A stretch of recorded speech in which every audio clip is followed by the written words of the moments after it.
most what you could call underhyped genres of ancient Greek literature is the ancient Greek novel or romances. When we think of ancient Greek literature, traditionally what comes to mind is epic poetry such as that of Homer and Hesiod, or shorter poetry like the works of Sappho, tragic plays like those by Euripides and Sophocles, and comic plays like those by Aristophanes, notably none of which are written in prose. Prior to the ancient Greek novel, prose texts from ancient Greece were restricted to genres such as oratory, history and philosophy, all of which we might term as non-fiction. During the late Hellenistic period and throughout the Roman Empire in ancient Greece, prose began to be used for fiction in the truest sense. Of this genre, we have 5 surviving extant works by different authors.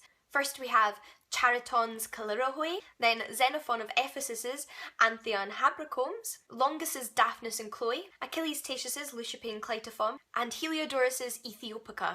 It is more than just their prose format that collect these works together, however. Often referred to as the Greek romances, they all follow certain plot conventions and tropes within each novel. These common features include the discovery of new love between 2 young people who are then separated or are unable to consummate that love throughout the novel until the end. The interference of various outside sources into their lives, such as pirates, abductions, the unwanted affections of other characters and attempted rape. As the male and female protagonist struggles to unite their love and find a happy ending, I guess, that unites all of these novels. In saying that, however, all of these works are distinctly different and special in their own way. Chariton's work, which is the earliest surviving ancient Greek novel, offers an insight into Greek perceptions of the Near East and Persia, as well as the very uncommon double marriage of the female protagonist. Shares the bed of more than one man in this story, which is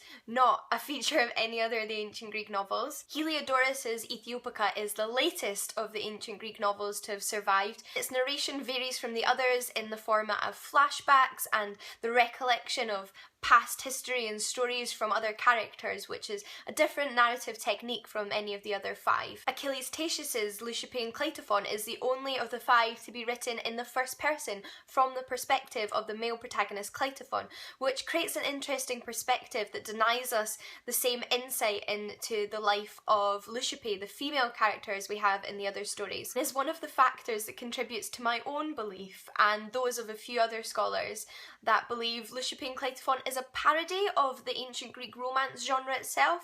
And I think if you ever find yourself reading Leucippe and Clitophon and read it from the perspective of a parody, perhaps after reading some of the other ancient Greek novels or being familiar with other Greek romantic tropes in love, elegy and epic, then you'll see what I mean. Achilles' Tatius employs all of the traditional romantic tropes, but in a way that mocks and undermines their importance and significance and points out the hypocrisy and sheer silliness often of these images of eros and romance. Longus' Daphnis and Chloe, which is probably the most different of the 5 that survive, in that the 2 main characters never move from the island they live on. In all of the other novels, the characters journey across the sea to different countries and are separated from one another by these adventures. For Daphnis and Chloe, however, their struggles stay closer at home, find themselves almost in the exact same problems whilst never leaving the island. They have pirates visit their island, they have unwanted attentions from other residents on the island. Longus not abandoning any of the tropes of this genre,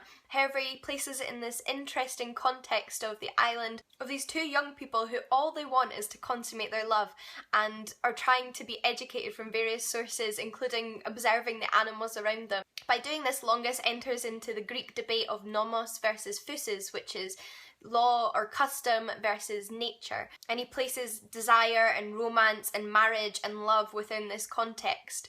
And then I have saved, unfortunately, the worst for last, and that is Xenophon of Ephesus's Anthia and Habrocomes. This novel is widely regarded as the least well written and the least impressive of the 5 novels.